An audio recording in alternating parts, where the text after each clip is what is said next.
Durante años pensé que el mayor riesgo era equivocarme, tomar la decisión incorrecta, cambiar de carrera, perder dinero, empezar otra vez a los treinta y tantos. Y por eso hacía lo que hacemos casi todos. Calculaba una y otra vez todo lo que podía perder si cambiaba mi vida.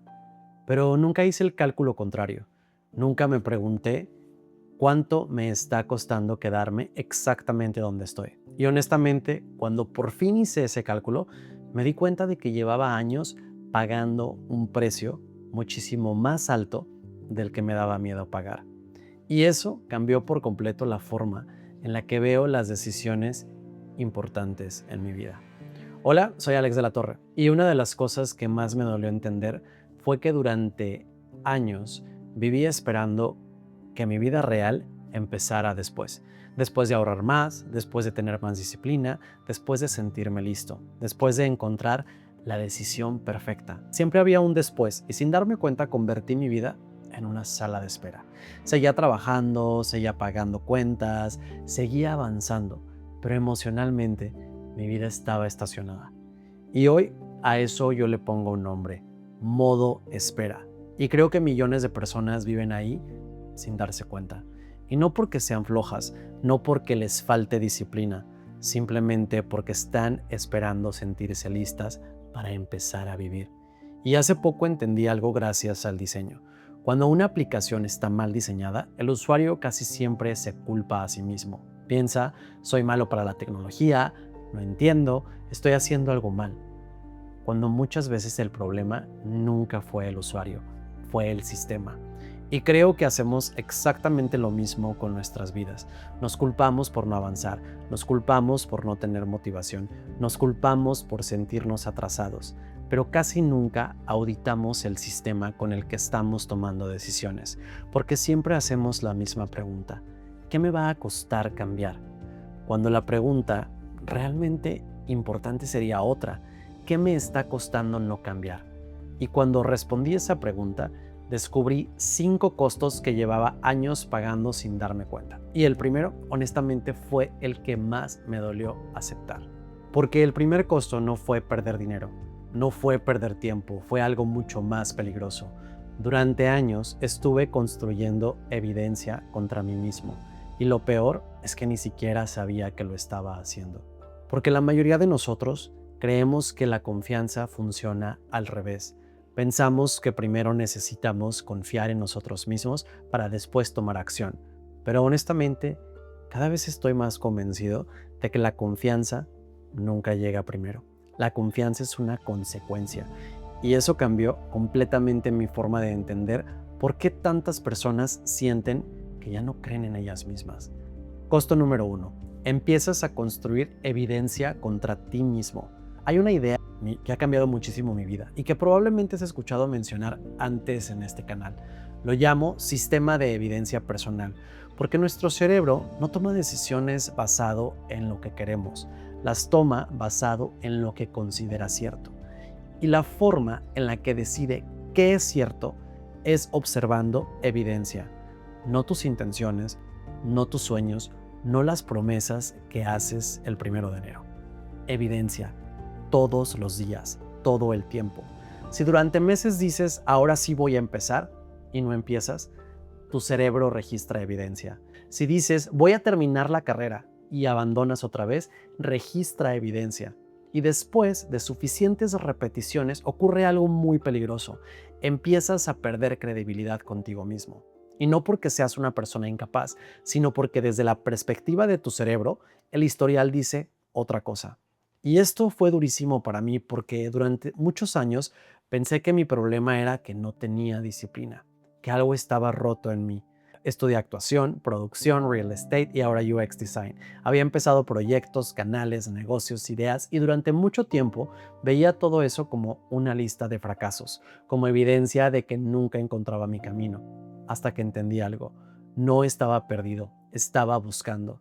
Y hay una diferencia enorme entre esas dos cosas, porque cuando ves tu historia desde la culpa, todo parece inconsistencia, pero cuando la ves desde la curiosidad, empiezas a descubrir patrones, empiezas a entender por qué algunas cosas funcionaron, por qué otras no.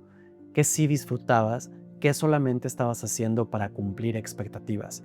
Y eso cambia completamente la narrativa, porque ya no estás viendo una colección de errores, estás viendo datos, información, retroalimentación, exactamente igual que en diseño. En UX no hacemos un prototipo esperando que salga perfecto. Lo lanzamos para obtener evidencia, probamos, observamos, iteramos. Entonces hice una pregunta: ¿por qué soy capaz de tener esa paciencia con un producto, pero no conmigo? ¿Por qué cuando una aplicación necesita 5 versiones antes de funcionar, digo, es parte del proceso, pero cuando yo necesito 5 intentos para reconstruir mi vida, pienso que soy un fracaso? No tiene sentido. Y ahí entendí algo que me hubiera encantado aprender mucho antes. La identidad cambia cuando acumulas evidencia diferente. Por eso regresar a estudiar es importante, no porque automáticamente resolviera mi vida, sino porque estaba creando una evidencia nueva. Terminar una clase, luego otra, publicar un video, después otro, hacer ejercicio aunque no tenga ganas, ahorrar aunque sintiera que iba tarde. Ninguna de esas acciones cambió mi vida por sí sola, pero juntas empezaron a cambiar el expediente. Y cuando cambia el expediente, empiezas a cambiar la historia que tu cerebro cuenta sobre quién eres. Y ese es el verdadero costo de no elegirte. Cada año que pasas posponiendo aquello que sabes que quieres hacer, sigues alimentando una identidad que quizá ya dejó de ser cierta hace mucho tiempo. Pero ese ni siquiera fue el costo más caro, porque después de un tiempo ya no solamente cambias la historia que cuentas sobre ti, empiezas a cambiar el tamaño de la vida que estás dispuesto a vivir. Y eso es mucho más difícil de detectar. Costo número 2. Tu vida se vuelve más pequeña. Y hay una frase que llevo semanas escribiendo y borrando porque no encontraba la forma correcta de decirla. Creo que existe una diferencia enorme entre una vida difícil y una vida pequeña. Una vida difícil todavía tiene movimiento, tiene retos, tiene incertidumbre, tiene crecimiento, pero una vida pequeña es una vida donde dejas de explorar, dejas de experimentar, dejas de intentar, empiezas a vivir únicamente dentro de lo que ya conoces, de lo que ya dominas, en tu zona de confort, de lo que ya sabes que no te va a lastimar. Y al principio eso se siente cómodo porque el cerebro ama la familiaridad, pero con el tiempo ocurre algo muy extraño. Tus conversaciones empiezan a ser las mismas, tus problemas son los mismos, tus rutinas son las mismas, tus excusas son las mismas. Y un día te das cuenta de que no estás viviendo años diferentes, estás viviendo el mismo año una y otra vez. Y eso me pasó. Y no fue porque estuviera deprimido, no fue porque no trabajara. Trabajaba muchísimo, pero estaba administrando mi vida, no la estaba diseñando. Estaba sobreviviendo mientras esperaba el momento perfecto para empezar. Y después de mi diagnóstico de TDAH, entendí algo que me golpeó muy fuerte. Durante años pensé que había perdido demasiado tiempo. Y sí, hay cosas que me hubiera gustado descubrir antes, pero después entendí que seguir castigándome por el pasado solamente iba a hacer que perdiera todavía más futuro. No podía recuperar mis 20, no podía volver a empezar desde cero, pero sí podía decidir qué hacer con los próximos 5 años. Y honestamente, esa es una pregunta mucho más útil, porque 5 años van a pasar de cualquier forma. La única diferencia es si cuando lleguen vas a encontrar una vida que diseñaste o una pausa que administraste. Y créeme, esas dos cosas no son lo mismo. Hay un costo del que casi nadie habla, porque no se siente como tristeza, no se siente como fracaso, ni siquiera se siente como miedo, se siente como algo mucho más sutil. Empiezas a ver la vida de otras personas y algo dentro de ti se incomoda. No sabes exactamente qué es, pero cada vez que alguien hace aquello que tú llevas años queriendo hacer, algo se mueve. Y durante mucho tiempo pensé que eso eran celos. Hoy creo que era otra cosa, era una brújula. Costo número 3. Los celos son una brújula. Y voy a decir algo incómodo, porque yo también lo viví. Cuando no te eliges durante mucho tiempo, empiezas a sentir cosas muy extrañas cuando ves a otras personas avanzar. Ves a alguien lanzar un negocio y piensas, ¡qué padre! Pero al mismo tiempo, algo aprieta por dentro. Ves a alguien cambiar de carrera, crear contenido, mudarse de ciudad, volver a estudiar, publicar un libro, abrir un restaurante, aprender un idioma, y una parte de ti genuinamente se alegra, pero otra parte se pregunta, ¿por qué ellos sí y yo no? Durante años me pasó viendo a otros actores, después me pasó viendo a otros profesionistas, luego con creadores de contenido, y durante mucho tiempo pensé que había algo malo en mí por sentir eso, hasta que entendí algo. Los celos rara vez hablan de la otra persona, hablan de nosotros, porque normalmente no envidiamos vidas que no queremos. No te duele ver a alguien convertirse en campeón mundial de ajedrez si nunca te ha interesado el ajedrez. No te duele ver a alguien abrir una empresa de algo que jamás harías. Lo que duele es cuando alguien está viviendo una posibilidad que tú abandonaste. Y eso cambia completamente la conversación, porque entonces dejas de preguntarte por qué ellos tienen eso y empiezas a preguntarte ¿qué me está intentando mostrar esta emoción? Imagínate que la envidia fuera como la luz del tablero de un coche. Cuando se prende, no significa que el foco sea el problema, significa que hay algo debajo del cofre que necesita atención. La emoción no es el enemigo, es información, es retroalimentación. Y desde que empecé a verlo así, dejé de pelearme con esa emoción. Ahora intento escucharla, porque muchas veces me está diciendo exactamente hacia dónde quiero crecer. Y honestamente creo que muchas personas llevan años intentando apagar esa luz cuando lo que necesitan es abrir el cofre. Pero hay otro costo todavía más silencioso, porque ya no afecta solamente tu vida, empieza a afectar la vida de las personas que más quieres. Y eso fue una conversación muy difícil de tener conmigo mismo. Costo número 4. Le enseñas a los demás cómo vivir. Durante mucho tiempo pensé que mis decisiones eran solamente mías, que si yo decidía posponer mis sueños, era asunto mío. Pero con el tiempo entendí que eso no es cierto. Las personas nos observan muchísimo más de lo que imaginamos. No solamente escuchan lo que decimos, aprenden de lo que hacemos. Si constantemente dices que algún día vas a empezar, estás enseñando que así funciona la vida. Si siempre te dejas para después, estás enseñando que eso es normal. Si siempre te abandonas para cumplir expectativas ajenas, también estás enseñando algo. Y quiero ser muy claro, no estoy diciendo que todos debamos renunciar mañana al trabajo e irnos a perseguir nuestros sueños. No, la verdad es que la vida es mucho más compleja que eso. Hay responsabilidades, hay cuentas, hay hijos, hay enfermedades, hay contextos completamente diferentes. Pero existe una diferencia enorme entre ser responsable y vivir permanentemente en autoabandono. Porque una cosa es posponer un proyecto 6 meses porque necesitas estabilidad y otra muy distinta es posponerte durante 10 años esperando que mágicamente aparezca el momento perfecto. Y creo que ahí está la diferencia. Las personas que más admiro no son necesariamente las más exitosas, son las más congruentes, las que poco a poco construyen una vida alineada con lo que realmente valoran. No perfecta, no espectacular, simplemente congruente. Y cuando alguien vive así, sin darse cuenta, le da permiso a otros para hacer lo mismo.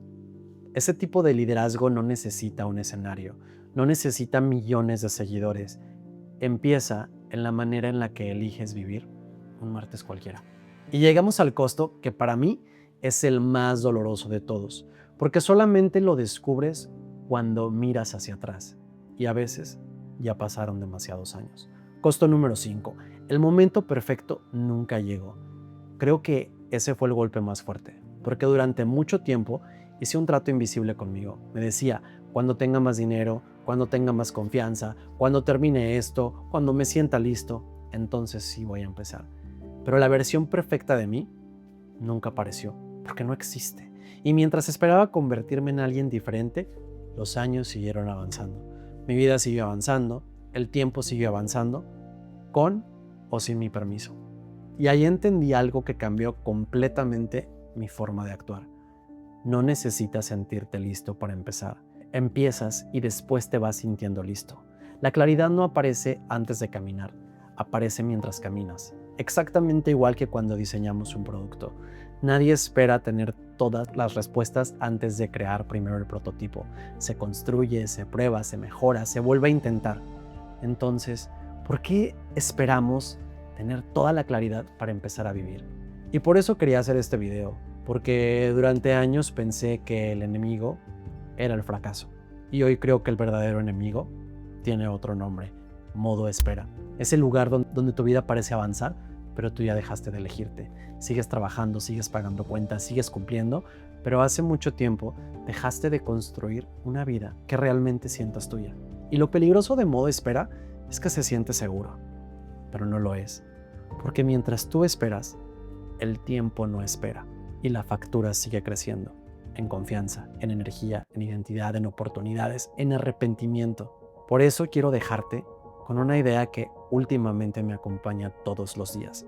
No estoy intentando construir una vida perfecta, estoy intentando construir una vida suficientemente buena para poder habitarla hoy. Y en diseño existe un concepto que se llama producto mínimo viable. Y yo llevo tiempo adaptándolo a mi vida y le llamo vida mínimo viable. No esperar a que todo esté resuelto, no esperar a convertirme en la versión ideal de mí, construir una vida imperfecta, pero real. Una vida donde pueda seguir creciendo mientras ya la estoy viviendo. Porque creo que muchos de nosotros llevamos ensayando para una obra que ya empezó. Y quiero dejarte con la misma pregunta que cambió mi vida. No qué podrías perder si te eliges, sino qué llevas años pagando por no hacerlo. Porque ese costo existe, aunque nadie más lo vea, aunque ya te hayas acostumbrado, aunque no aparezca en tu cuenta bancaria. Existe y sigue acumulándose. Yo pasé muchos años pensando que estaba atrasado, pensando que había desperdiciado oportunidades, pensando que había tomado demasiados caminos distintos, hasta que entendí algo. Mi vida no estaba rota, mi sistema estaba roto. Y cuando cambié el sistema, no cambió todo de la noche a la mañana, pero sí cambió la dirección. Y muchas veces eso es todo lo que necesitamos. No empezar desde cero, simplemente empezar desde donde estamos, con lo que tenemos y con la versión imperfecta de nosotros mismos que existe hoy. Porque la vida no se arregla, la vida se diseña. Si este episodio te hizo pensar en alguien que lleva demasiado tiempo viviendo en modo espera, compárteselo. Y quiero leerte aquí abajo en los comentarios, ¿qué parte de tu vida lleva demasiado tiempo esperando permiso para empezar?